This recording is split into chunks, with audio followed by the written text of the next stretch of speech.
ইমানদার নারী উভয়কেই আল্লাহ তাআলা কি করেছেন? একত্রিত করেছেন, সম্বোধন করেছেন। এখানে আমানু দ্বারা সমস্ত ইমানদার পুরুষ এবং ইমানদার নারী সকলকেই একত্রিত করেছেন। আল্লাহ রাব্বুল আলামিন সমস্ত ইমানদার বান্দা এবং বান্দীদেরকে ডাক দিয়ে বলতেছেন, ইয়া আইয়ুহাল্লাযীনা আমানু দুখুলু, তোমরা প্রবেশ করো ফিস সিলমি কাফা। আল্লাহ রাব্বুল আলামিন বলতেছেন, হে ঈমানদারেরা, তোমরা যারা ঈমান গ্রহণ করেছো তোমরা পরিপূর্ণভাবে ইসলামে প্রবেশ করো। উদখুলু ফিস সিলমি কাফা, তোমরা ইসলামের মধ্যে পরিপূর্ণভাবে প্রবেশ করো, পরিপূর্ণভাবে ইসলামের হুকুমগুলা আহকামগুলা তোমরা মেনে চলো। ওয়ালা তাত্তাবিউ খুতুওয়াতিশ শাইতান, ওয়ালা তাত্তাবিউ, তোমরা কি করিও না? শয়তানের অনুসরণ করিও না। ওয়ালা তাত্তাবিউ খুতুওয়াতিশ শাইতান, তোমরা কখনোই শয়তানের ইত্তেবা, শয়তানের অনুসরণ করিও না।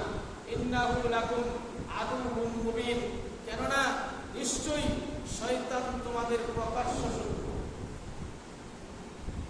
শয়তান আমাদের কি শত্রু? প্রকাশ্য শত্রু। তাহলে প্রকাশ্য শত্রুকে সবাই কি করে? ভয় পায় কি ভয় পায় না?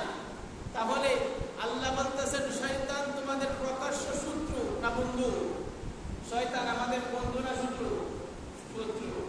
কিন্তু শয়তানকে তো আমরা বন্ধু বানিয়েছি, শয়তানকে আমরা বন্ধু বানিয়ে নিয়েছি, শয়তানকে আমরা শত্রু ভাবি না।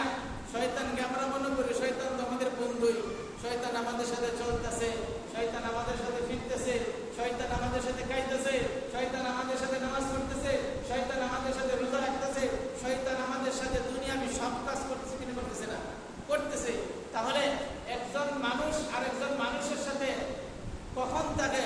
যখন তার সাথে সম্পর্ক কি হয়? ভালো হয়। নাকি বন্ধু বন্ধুর সাথে বেশি সময় থাকে না কম সময় থাকে?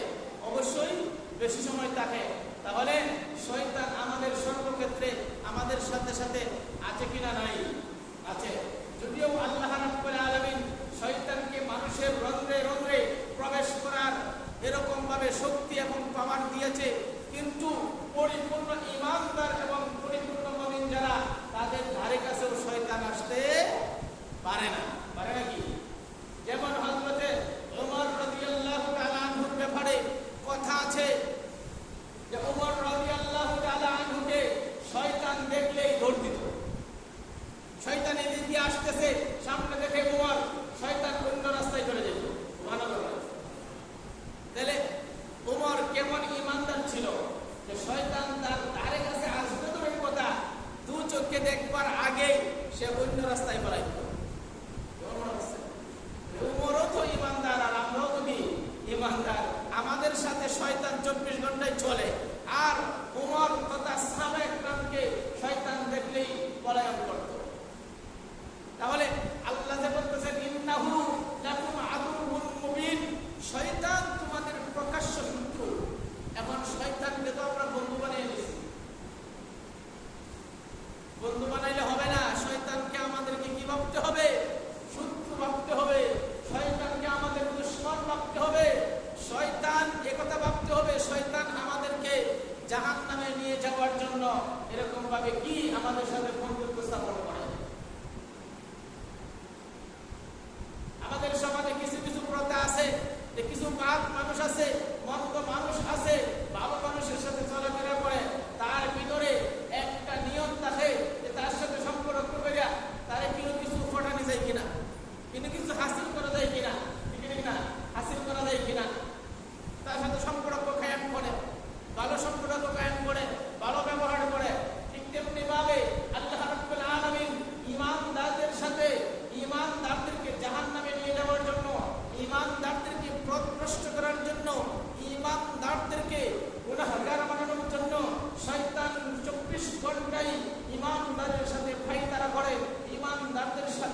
করতে পারেন তাহলে আপনাকে জাহান্নামে দেওয়া হবে।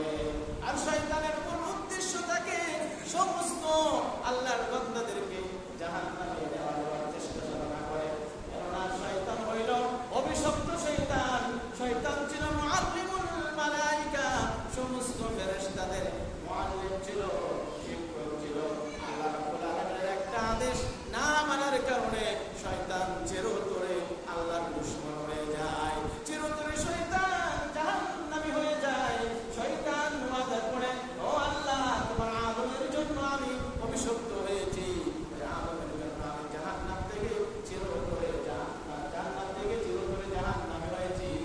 আল্লাহ, আমি দেখবো তোমার আদম সন্তান কিভাবে জান্নাতে যায়।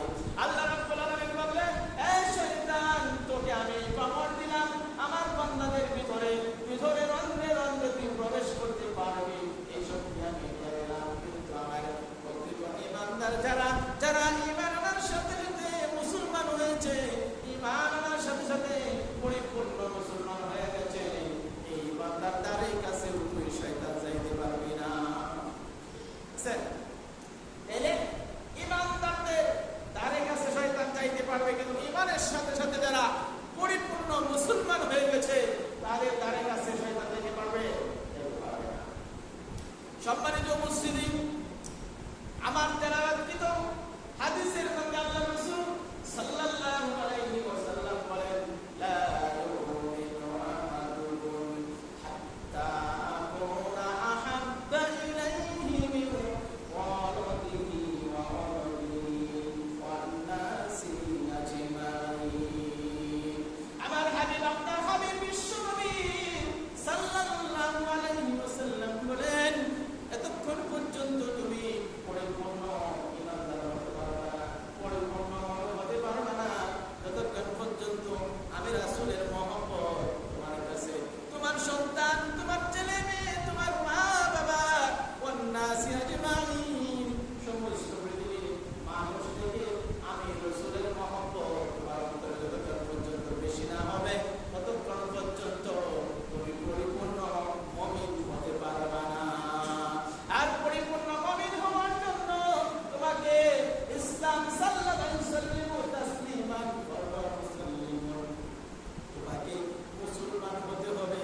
সেজন্য আল্লাহ বলেন, উদখুলু ফিস সিলমি কাফা, ঈমানদাররা পরিপূর্ণ মুমিন যদি হতে চাও তাহলে তুমি ইসলামের মধ্যে প্রবেশ করো। আল্লাহর রাসূলের মহব্বত থাকতে হবে অন্তরে, আল্লাহর রাসূলের ইশক এবং ভালোবাসা অন্তরে লালন করে ইসলামের প্রতিটা হুকুম যদি আমি পালন করতে পারি তাহলে শয়তান আমাদেরকে কখনো ধোঁকা দিতে পারবে না, কখনো ধোঁকা দিতে পারবে না। সম্মানিত উপস্থিতি, আল্লাহর রাসূলের ভালোবাসা, আল্লাহর রাসূলের প্রেম আমাদের অন্তরের মধ্যে নাই, আমাদের অন্তরের মধ্যে নাই। আল্লাহর ভালোবাসা, আল্লাহর ইশক এবং আল্লাহর রাসূলের ইশক এবং মহব্বত না থাকলে আল্লাহর ইবাদত করা যাবে না, আল্লাহর ইবাদত করে মজা পাওয়া যাবে না। আল্লাহর রাসূলের ইশক এবং মহব্বত যদি না থাকে তাহলে আল্লাহর রাসূলের সুন্নতগুলো পালন করা যাবে না। আর আল্লাহর রাসূলের সুন্নাত যদি আপনি না পালন করেন তাহলে আপনি নবীর উম্মত হতে পারবেন না।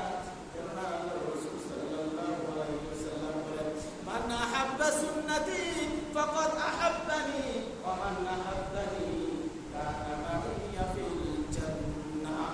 যে ব্যক্তি আমার সুন্নতকে আঁকড়ে ধরলো সে ব্যক্তি যেন আমি নবীকে মহব্বত করলো, আর যে ব্যক্তি আমি নবীকে মহব্বত করলো সে ব্যক্তি আমি নবীর সাথে জান্নাতে যাবে, নবীর সাথে জান্নাতে যাবে। সম্মানিত উপস্থিতি, আজকে আমাদের ভিতর থেকে নবীর ভালোবাসা, নবীর ইশক, আল্লাহর ভালোবাসা চলে গেছে। আমাদের অন্তরের ভিতরে আমাদের সন্তানের ভালোবাসা জমা হয়ে গেছে, আমাদের হৃদয়ের ভিতরে আমার স্ত্রীর ভালোবাসা জমা হয়ে আছে, আমাদের হৃদয়ের ভিতরে দুনিয়ার অর্থ সম্পদের ভালোবাসা, লোভ লালসা জমা হয়ে গেছে। সেজন্যই তো আল্লাহর রাসূলকে গালি দেওয়া হয়, আল্লাহর রাসূলকে নিয়ে কটাক্ষ করা হয়, আল্লাহর রাসূলকে নিয়ে ব্যঙ্গচিত্র করা হয়।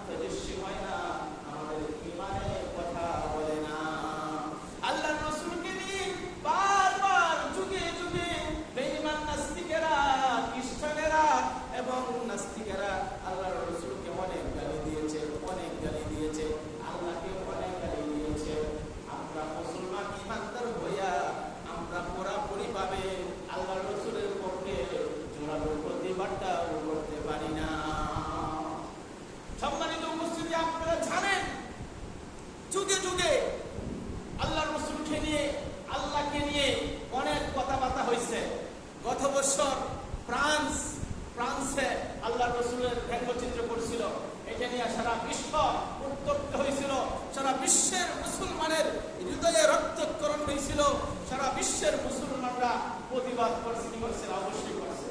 কিন্তু সম্মানিত উপস্থিতি, গত 2-3 দিন আগে ভারতের মোদী সরকারের প্রভাবশালী একজন মুখপাত্র, প্রভাবশালী একজন নেতা এবং একজন এমপি আল্লাহ রসুল এবং আল্লাহ রসুলের স্ত্রী আয়েশা রাদিয়াল্লাহু তাআলা আনহাকে নিয়ে এমন মন্তব্য করেছেন যে মন্তব্যটা আমি আপনার সাথে প্রকাশ করতে পারবো না।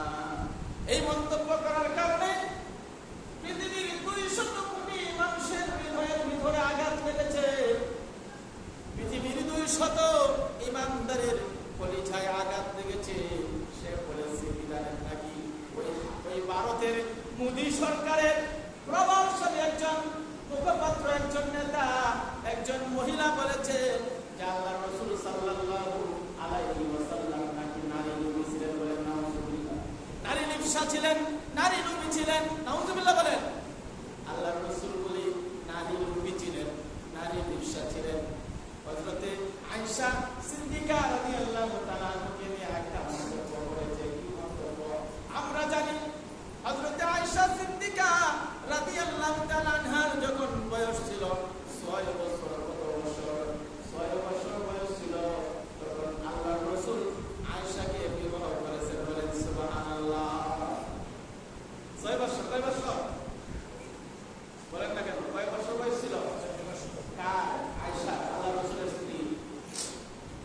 আমাদের সমাজের মধ্যে একটা প্রথা আছে না যে ছোটকালে কি করে বিয়া দিয়া দিয়ে, এরকম আছে না? মানে বড় হইলে আবার কি করে? এরা বিবাহ করে। আমাদের এলাকাতে কয় ভালো তুললে বিয়া দেবে না। আপনাদের এলাকাতে কি বলে খালি না যে ছোটকালে ফাঁকা মুক্ত হয়ে যায় যে এই মেয়েটা বড় হলে আর ওই ছেলেটা বড় হলে আগে থেকে একটা সম্পর্ক তৈরি করে যে একজন বৃদ্ধ মানুষ মেরে দেব নাতিন জামাই দেখে দেখো, এরকম হয় না? আমাদের এলাকাতে হয়। আগে হয়তো, এখন হয় কি জানি না, হইতো। ঠিক আছে, যে মনে করেন দাদা মেরে দেব অথবা নানা মেরে দেব, আমার নাতিটারে বিয়ে দেওয়া যায়। কার কাছে? আমার একজন বন্ধু আছে, সম্পর্ক ভালো আছে। এই বন্ধু, তোর তোর তোর নাতি আর আমার নাতির বিয়ে হয়ে যাবে। বয়স 4 বছর, 5 বছর, 6 বছর, 7 বছর এরকম হয়ে যায় না?